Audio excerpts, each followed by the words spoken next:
Assalamualaikum warahmatullahi wabarakatuh. Welcome back to my channel. Dalam kali ini kita akan membahas materi tentang menghitung volume benda yang terbuat dari menghitung volume benda pejal dengan metode kulit tabung. Kita menggunakan buku kalkulus dari Parsel. Ini versi soft copy-nya. Saya punya versi cetaknya juga gitu. Oke. Jadi asli saya punya yang ori. Kita masuk ke materi tentang menghitung volume benda pejal yang dibentuk dari pemutaran. Nah, metodenya kulit tabung.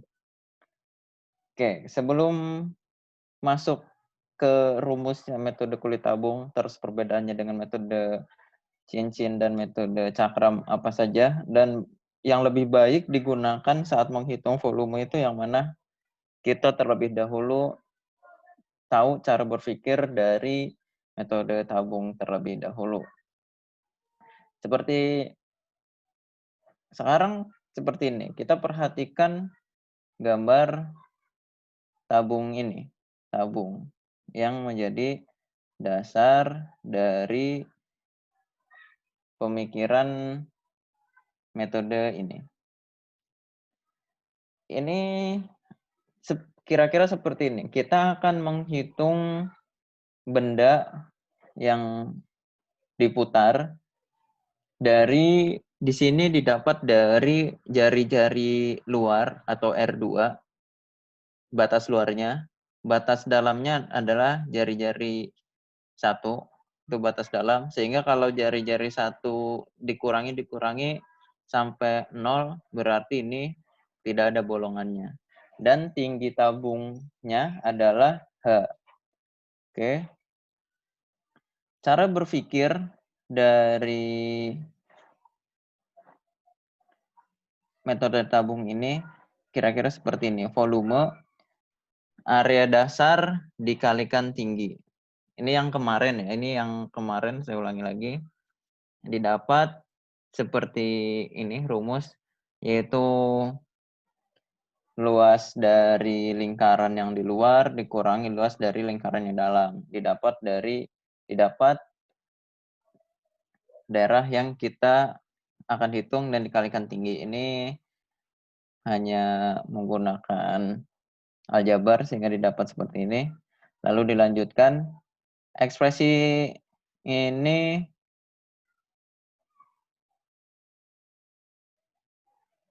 didapat dari rata-rata dari R1 dan R2. R1 dan R2. Oke. Sehingga volumenya menjadi 2Pi rata-rata radius. Ini rata-rata radius yaitu R1 ditambah R2, jari-jari luar dikurangi jari-jari dalam, dibagi 2, tinggi dikali thickness-nya. Oke. Akhirnya didapat ini. Tetapi kita lihat rumus ini. Ternyata volumenya itu seperti ini. Oke. Ilustrasinya dapat dilihat seperti bentuk bulat tabung. Tabungnya dipotong, lalu dipanjangkan, dibuka ya maksudnya, dipanjangkan menjadi persegi panjang. Nah, itu kan bulat di persegi panjang. Ya, ini menghitungnya menggunakan pendekatan. Jadi sebenarnya volumenya tidak persis sama, cuma hampir sama lah gitu. Nah, jadi dibuat persegi panjang dengan panjangnya yaitu keliling lingkaran atau 2πr, tingginya adalah H, oke, dan ketebalannya delta R. Nah, lanjut ke metode tabungnya. Tadi udah dapat ya. Lalu di sini kita punya permasalahan seperti ini untuk menghitung. Misalkan kita memiliki fungsi fx yang ini miring, lalu ketinggiannya fx ya, dari sini ke sini, dari sumbu X ke fungsinya, ke kurva, itu tingginya fx, ketebalannya adalah delta X, oke. Ketebalannya, maksudnya maaf saya ulangi lagi, ketebalan kulit tabungnya dari A hingga B dengan ketebalan pemotongannya, slicing atau intervalnya itu delta X. Hingga maksudnya kayak gini, delta X itu ini menghitung luas daerah yang kita lihat ini. Ini ada kotak 1, 2, 3, 4, 5. Masing-masing kotak itu dihitung, didapat dari pembagian interval dari A hingga B. Dengan lebarnya delta X. Sekarang, apabila kita menggunakan metode tabung, luas yang seperti ini diputar, didapat seperti kulit tabung. Lalu lihat gambar yang sebelah kanan, ini didapat seperti ini. Lalu kita bayangkan ini dibuka seperti gambar yang tengah, lalu menjadi persegi panjang. Sehingga menghitungnya menggunakan rumus menghitung persegi panjang. Dengan ketinggiannya adalah H, yang dalam gambar ini adalah kurva, ketebalannya dari A hingga B, sudah. Ini didapat luas ini, lalu dihitung diputar sekeliling lingkaran atau sekeliling lingkarannya seputar, karena tabung itu sejauh berapa? Yaitu 2pi. Oke, kita gambar yang potongan ini adalah gambar dari misalnya. Nah, yang ini, perhatikan gambar yang biru ini. Ini gambar jika dilihat dari samping. Jika kita putar sebanyak 2pi, 180 derajat atau 1 keliling, nah, didapat kulit tabung seperti ini. Untuk menghitung kulit tabung ini, kita lebarkan seperti gambar yang ini, gambar yang kedua yang tengah, untuk menjadi persegi panjang dan dihitung. Sehingga menghitung kulit tabung ini sama dengan menghitung persegi panjang. Balok maksudnya. Balok dengan tingginya kurva, ketebalannya menggunakan integral, dan panjangnya yaitu 1 keliling lingkaran. Oke, ilustrasinya seperti ini. Putaran ini yang di soalnya, ketika didapat batasnya dari kiri ke kanan, A sampai B, tingginya kurva, lalu diputar, kali ini diputar terhadap sumbu Y, didapat kulit tabung, dan lalu kita hitung. Kembali lagi, kulit tabung ini diambil dari menghitung kulit tabung ini, berarti menghitung kulit tabung ini sama dengan menghitung balok ini, yaitu ketinggiannya itu kurva, ketebalannya itu delta R, panjangnya 2pi R atau keliling lingkaran. Oh, berarti, nah, delta R ini integral, berarti rumusnya 2pi R H. Oh, itu yang diintegralkan. Makanya delta volume mendekati 2pi X. X-nya apa? X-nya adalah, kita lihat di sini, sebagai apa? R-nya, jari-jarinya dalam bentuk X, sejauh X ya. Oke, ini di sini ada.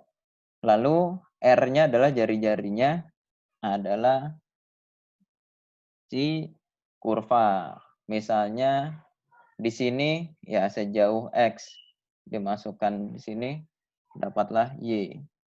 Oke. Sebentar.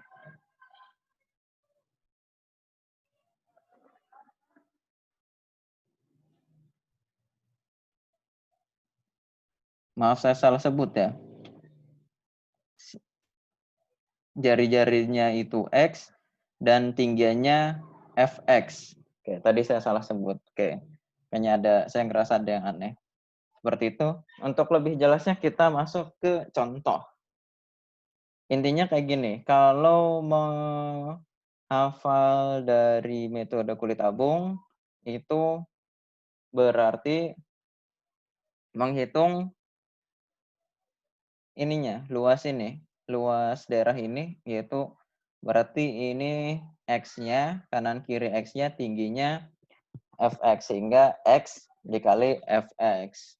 Ini ya, yang itu diintegralkan. Untuk itu baru dapat luas segini. Sehingga kalau pengen dapat volume dikali satu keliling lingkaran, yaitu dikali 2pi. Itu cara menghafalnya, kalau saya. Kalau yang lain lebih canggih lagi, dipersilahkan, nanti saya ikut belajar juga. Oke, contoh. Daerah yang dibatasi oleh Y sama dengan 1 per akar X, dengan sumbu X sama dengan 1 dan X sama dengan 4. Diputar terhadap sumbu Y, cari volumenya. Jawabnya, ya delta X sama dengan 2pi X Fx delta X. Di mana Fx-nya 1 per akar X, sehingga didapat 2pi X 1 per akar X delta X. Sekarang kita integralkan. Seperti biasa, 2pi-nya karena ini bilangan, ini konstanta sehingga tidak diintegralkan. Nanti integralnya terakhir, dihitungnya terakhir saja. Lalu dimasukkan X, ini dari rumus. 1 per akar X ini dari Fx-nya. Fx-nya tadi 1 per akar X dx. Lalu diintegralkan, ini jadi X per akar X. Jadi kalau perperan sebenarnya ini X pangkat 1 dibagi X pangkat setengah. Sehingga kalau secara jabar, ngitungnya X pangkat 1 dikurangi setengah, didapatnya X pangkat setengah. Ini ngitung aljabarnya. Lalu yang ini diintegralkan menjadi X pangkat setengah diintegralkan menjadi 2 per 3X. 2 per 3X pangkat 3 per 2. 2pi-nya kita tulis di depan, sama ya. Batasnya 1 per 4, lalu kita hitung batasnya, disubstitusikan maksudnya batas atasnya 4, sehingga di sini 2 per 3 dikali 8, dikurangi batas bawahnya 1, menjadi dikurangi 2 per 3 dikali 1. Mereka dihitung, didapat 14 per 3, 14 kali 2 menjadi 28 per 3 pi. Oke, 28 pi per 3.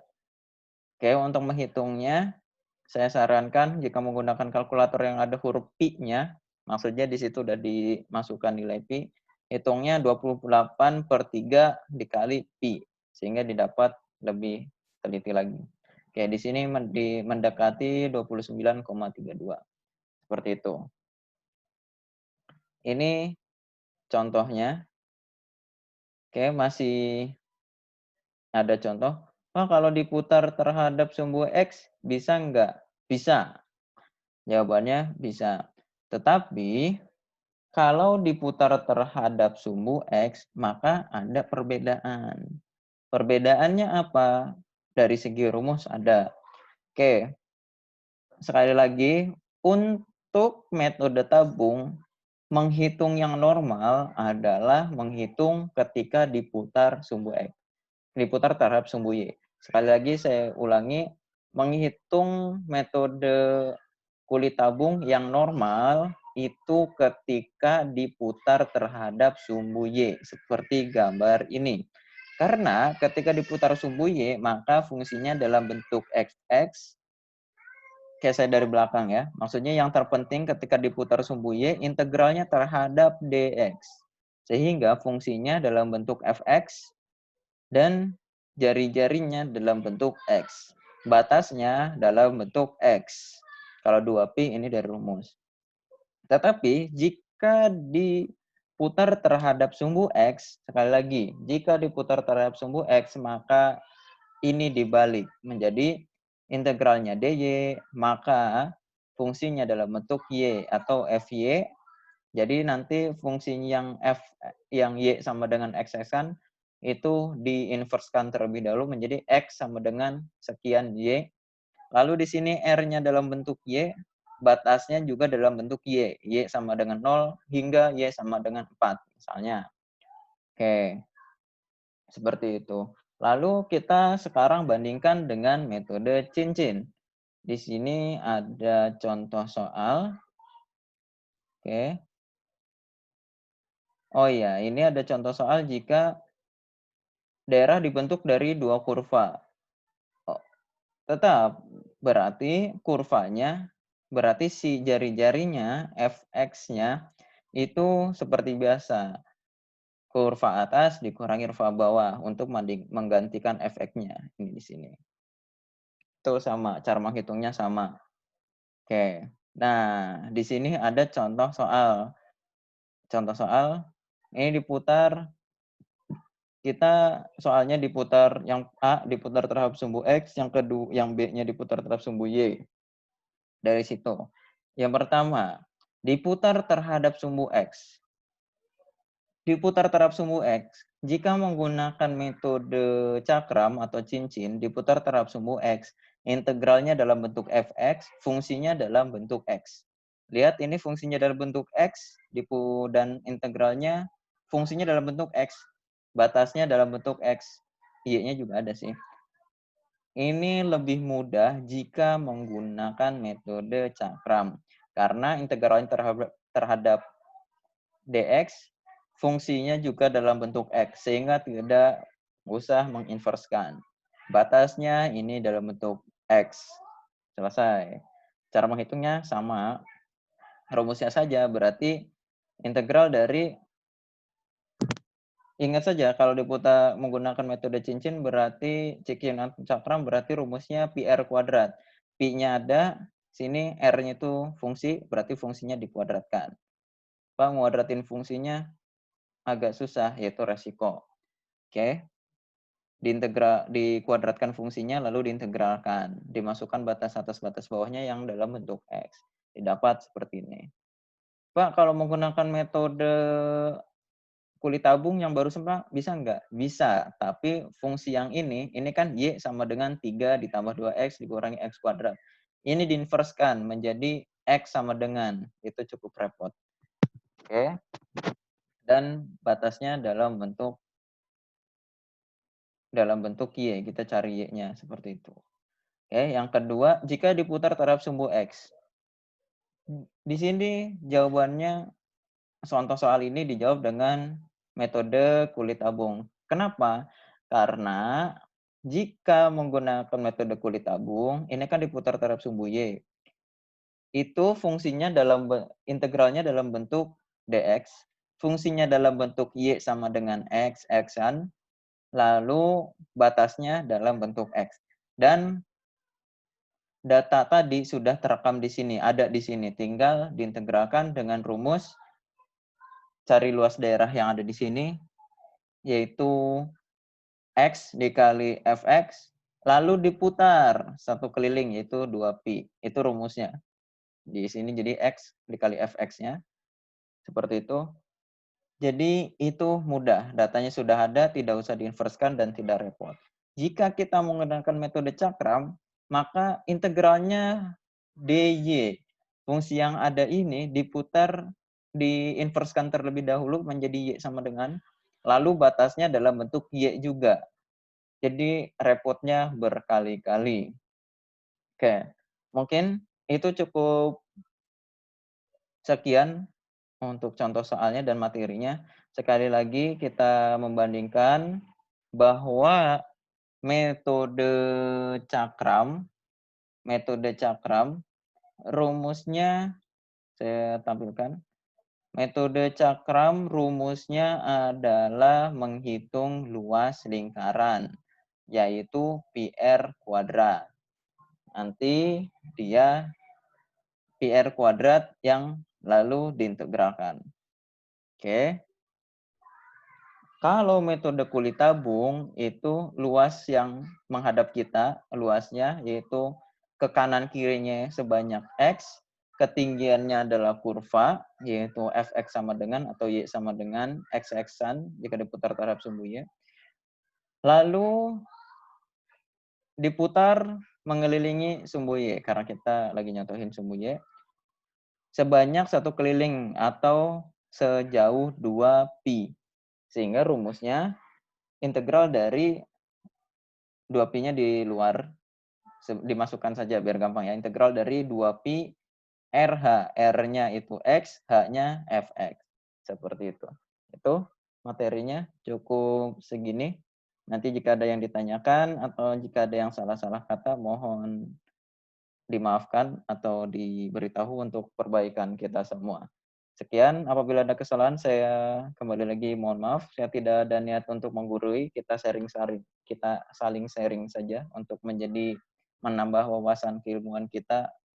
Oke, sekian dari saya cukupkan. Assalamualaikum warahmatullahi wabarakatuh.